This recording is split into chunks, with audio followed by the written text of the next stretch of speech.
This is the Sideline Slice, presented by Valentino's Pizza, the official pizza of the Huskers.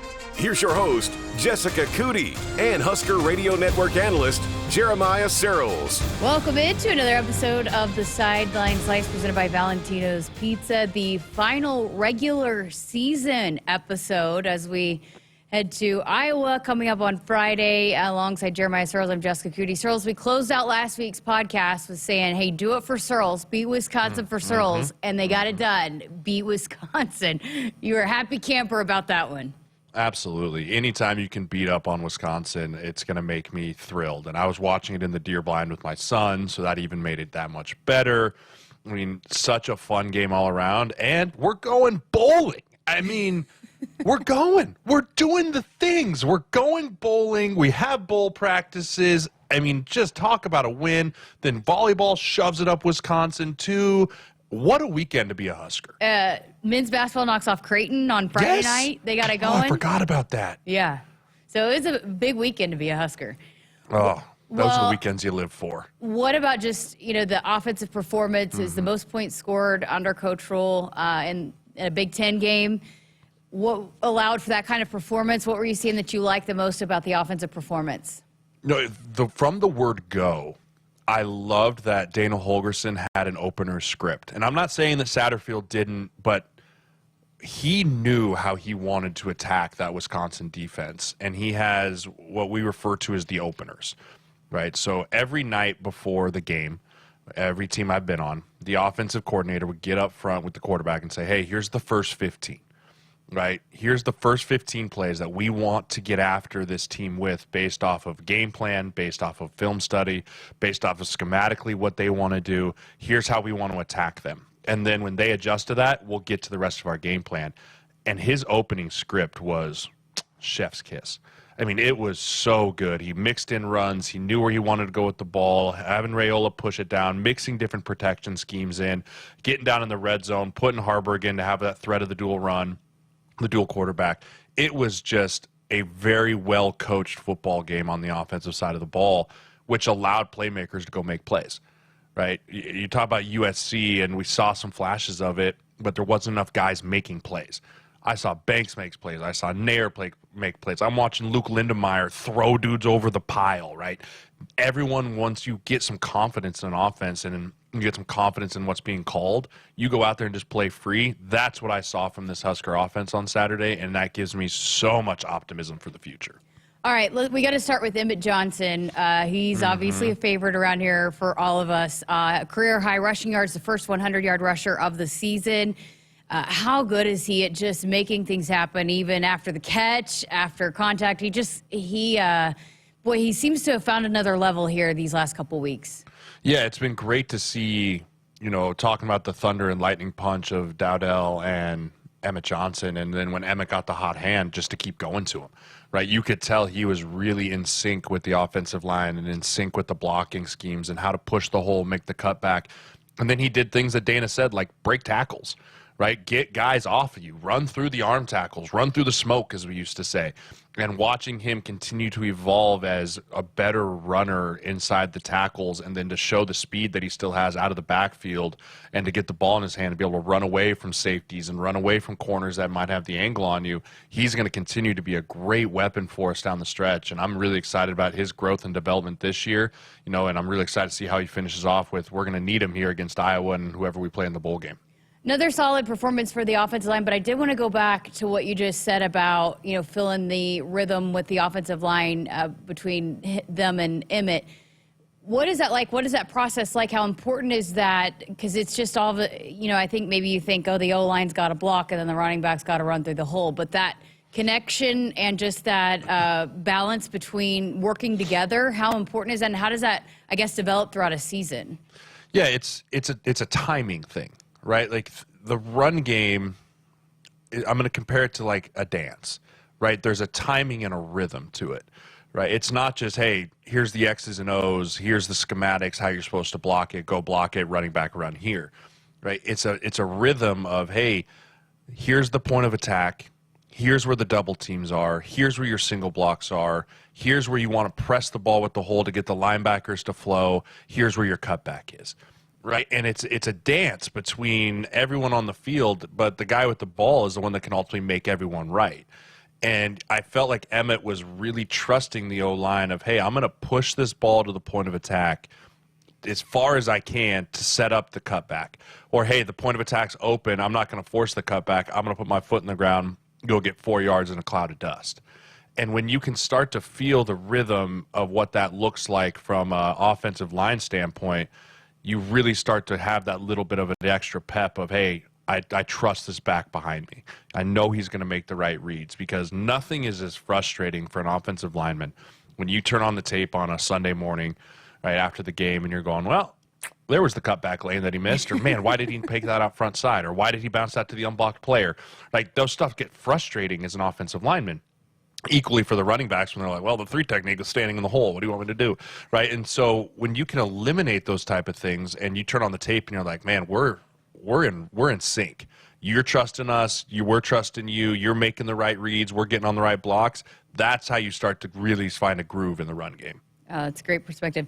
I thought this was so funny. I asked Donovan Raiola about it the other night on the coaches show, but when I did the TV show with Rule, we had the highlight of Dante Dowdell when he dove over the pile and Ty Robinson was in there blocking, and coach said, oh, Ty made sure to let me know multiple times that he had 2 guys blocked on that play. I mean, I think he murdered that poor kid. I mean, when he hit that kid, you don't see guys crumple that often anymore in college football. But when Ty Robinson hit that man, his soul left his body. Like, he had an out-of-body experience in Memorial Stadium, and not for the good reasons. But, yeah, Ty, I love that kid. I'm so sad to see him go. I'm excited for him to go to the next level, and he's going to be a great NFL player. But I'm sad to see him go, because he has just been so fun to watch this year. He's taken his game to a whole new level, and I mean, he's such a heartbeat of this team and all the pieces, and seeing him get emotional in that piece there. I mean, it was. I'm gonna miss that kid. You know, just that element that they've added, because Barrett Liebentrip, when he goes out, you lose him and that big body package. So now they're utilizing Elijah Judy and Ty Robinson. How do they go about, because Coach Raiola was saying that the other day, we just got to make sure he stays on sides. He doesn't jump off sides.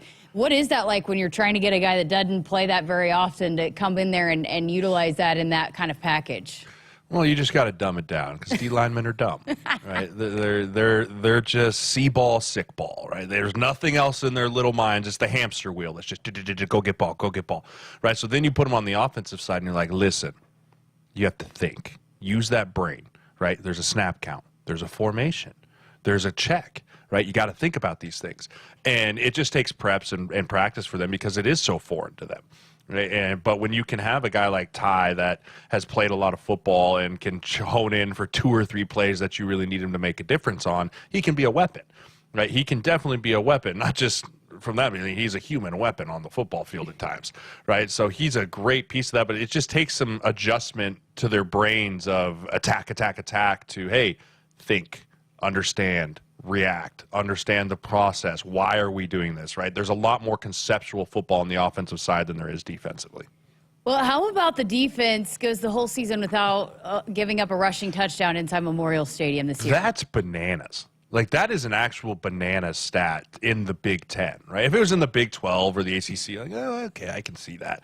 But you're talking about the Big Ten, and teams like Northern Iowa that pride themselves on running the football, they didn't even squeak one in. And CU, I mean, everyone across the board, I mean, talk about home field advantage and defending your home end zone. Hats off to Tony White. Hats off to all the Blackshirts to be able to put a stamp on that. And you talk about guys like Nash and Ty and Bullock and Gifford, who all came back for another year of why they wanted to come and to leave a legacy, right? To leave a lasting impression. Well, leaving a lasting impression of, hey, no one ran in our end zone while I played.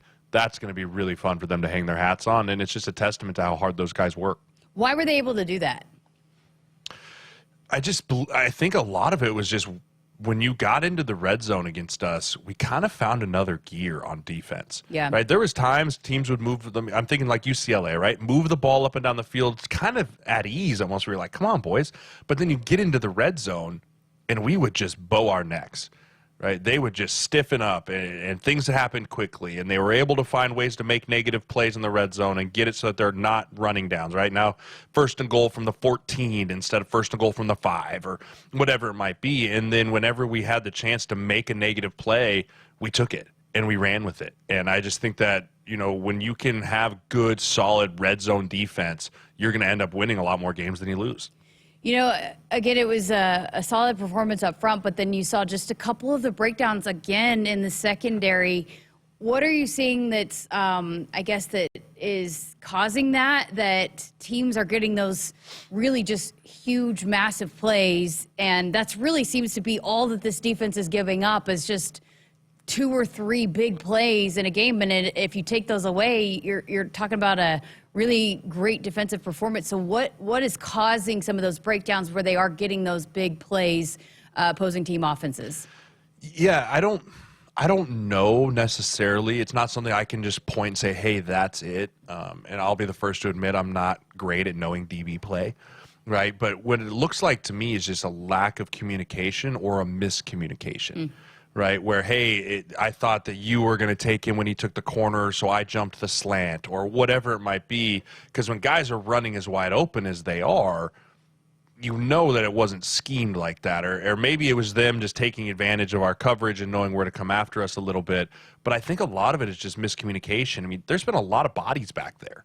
Right, I mean, Sierra Wright's in there. You had Tommy Hill in there. Malcolm Hartzog's been dinged up. Jeremiah Hill was in last week. Right. There's a lot of moving pieces in a very complicated scheme that is Tony White's. And so the problem is when it's a complicated scheme and all it takes, like we talked about 2 weeks ago, is one person out of the 11 not doing their 1/11th, it's an explosive play.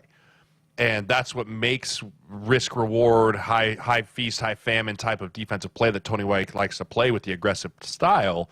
Those type of things can rear their ugly heads a little bit. And so I think that's a little bit more of what's going on back there versus, this is why they're attacking us. I just think it's miscommunication on the back end. All right, last thing for last week, just the senior day, and we had talked about the importance of that and being able to leave Memorial Stadium for the last time with a win and just all that was tied up into it. But you talked about this a little bit, but for that group, it came back, that stuck it through, and that weathered the storms, multiple storms since they've been here in this uniform. Dare we say frost warnings? As an alum yourself of this program, what does it mean to you for those guys, the way that they stuck it out and they were able to do what they did here in the Husker uniform and get that win their last time out there? So important, and not just the win the last time out there, but the win to go to the bowl game. I was doing a podcast with one of the Iowa guys that I know well last night, and we were just reminiscing on the memories that were created on those bowl games, right? Those memories with the buddies and being out and doing dumb things and having fun and the bowl practices and the bowl game itself and the great memories that I have with all of my buddies doing that. I'm so thrilled that this senior group gets to have because it has been lean and a tough decade, right? And these guys that have been here for 6 years have been through the ringer of it all.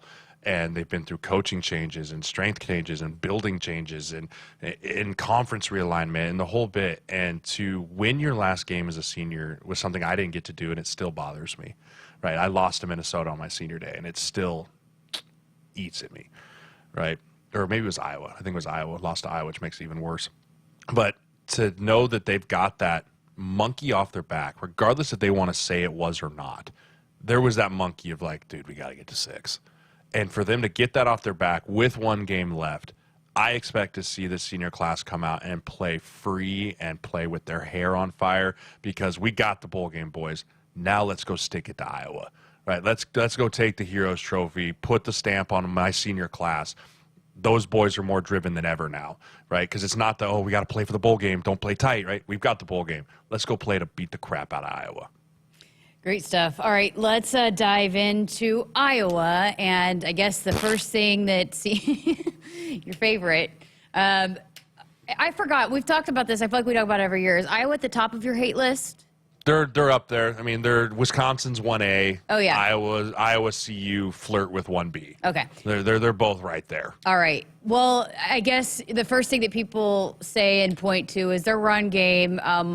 Why has Iowa been able to run the ball so well this year? I mean, I know that the running back's been a big part of it, but what has made this run game so effective? Well, the number one thing is they can't pass, so like they have to run the football. But they are very good, and they have been forever, of running that mid zone to that inside zone, right, where it's just a lot of kind of like I explained earlier of the dance. And with that offensive line, they do such a good job of just kind of moving everyone laterally and getting everyone moving, and then letting the running back pick and choose when to put his foot in the ground and either hammer it on the play side or cut back. And they've been doing it for years, right? And a lot of it is they have very good tight end play. Luke Lachey is one of the best tight ends in the country, right? Not just as a pass catcher, but also as a run blocker. So he can get on the backside or at the point of attack at some of those runs and create some dent, which you don't see many tight ends being able to do anymore because it's all gone to more of the pass catching league. And so they just have a very good system of staying with the run, right? They're never going to abandon it. I don't know if I've ever watched one Iowa game where they're like, even if they're struggling to run the football, where they're just like, we're going to throw it 60 times this game. It's not happening, right? Hey, it might be 1 or 2 yards right now. We're going to stay with it. And it might turn out to be 5 or 6 in the fourth, but at least we stuck with it. They just are committed to the run.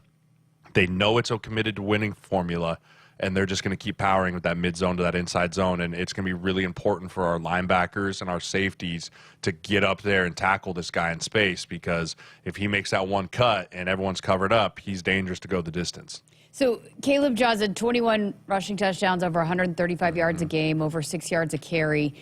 Is he that good, or do you have to give credit, as you just mentioned, to the system and the O-line and the tight ends, or is it kind of a combination of both? Do you give the nod to one or the other, I guess, here?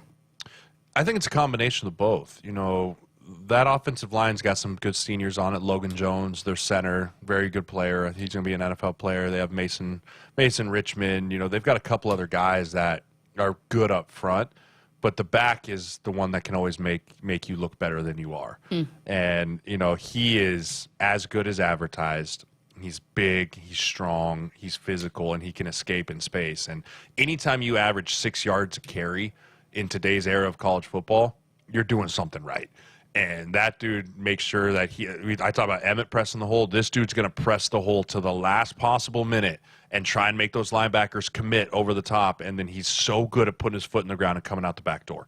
Like, he makes a ton of extra yards, and that way he's getting hit at 4 and falling for 6.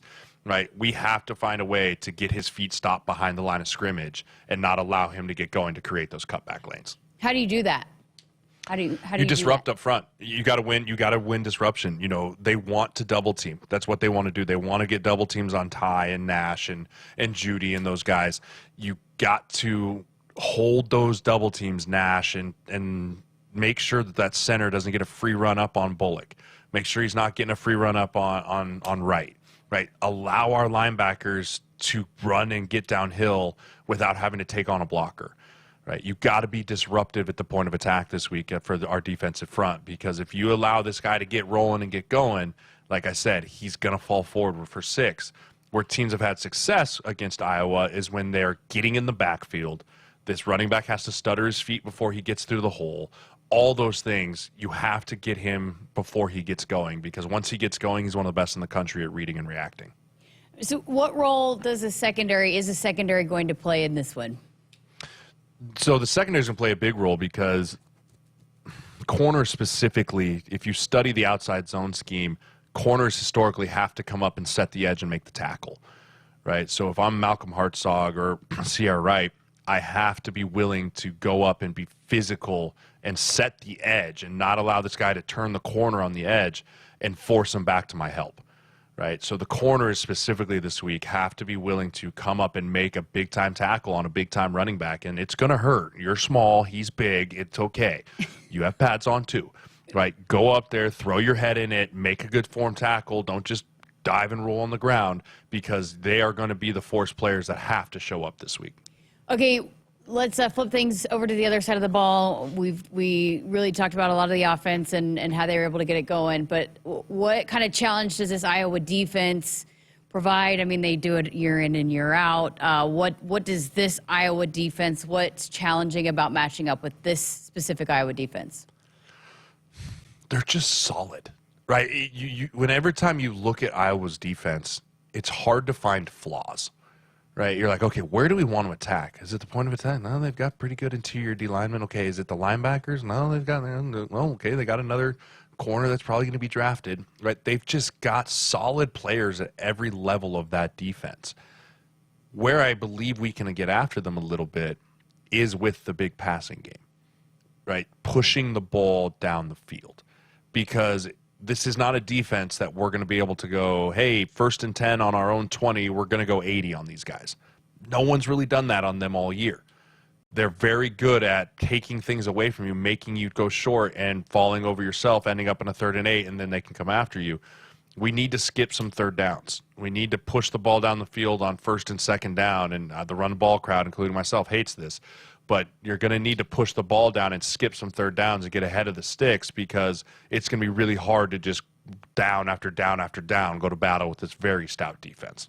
Yeah, I was just going to kind of hit on what does this offense need to do? What are you looking for? Especially because it's going to be really cold, too. Just how are they going to be able to have some success here on Friday night? Well, how are you going to have? So you're going to be bundled up? You're going to have the Carhartts on? What do we got? Are you going to be ready to go? I had to change my suitcase to be able to pack enough layers. So it's the first one all year. You know, I can't really complain. We've had some solid weather all year long. But yeah, I'm going to have to tough it out too. But I hopefully we'll be all right. But for the players, I mean, does it affect it? How is this offense going to be able to be effective throwing the football in chilly temperatures?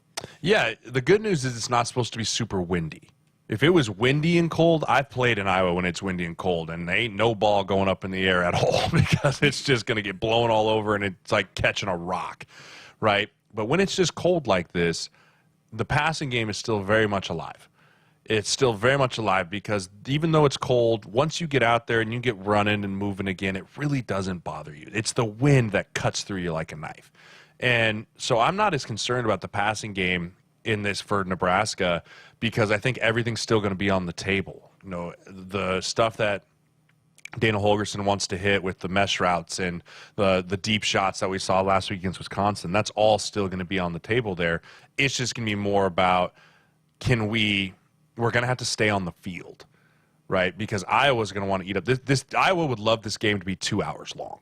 Right, that's what they like to do. How do we keep Nebraska from scoring points? Keep them off the field. Keep them on the bench, right? So that's going to be, hey, when we get a chance, we can't be doing 3 and outs. We have to sustain and get a couple drives and flip the field position, because field position is going to be another thing we'll talk about from the special teams side. They are phenomenal, always have been on special teams, right? So we need to make sure our offense, every possession we get, we have to make sure we either flip the field or score points. We cannot get a 1st and 10 on our 20, go 3 and out and punt it to these guys. Yeah, that's where I was going to next. I mean, we saw Ja'Cory Barney with the big return, and Dylan actually pointed to that, how big that was to start the game out with that return. John Hull has made 8 in a row, but you talk about it every single week, but is there a game that special teams are going to be more important and as big of a factor as this one?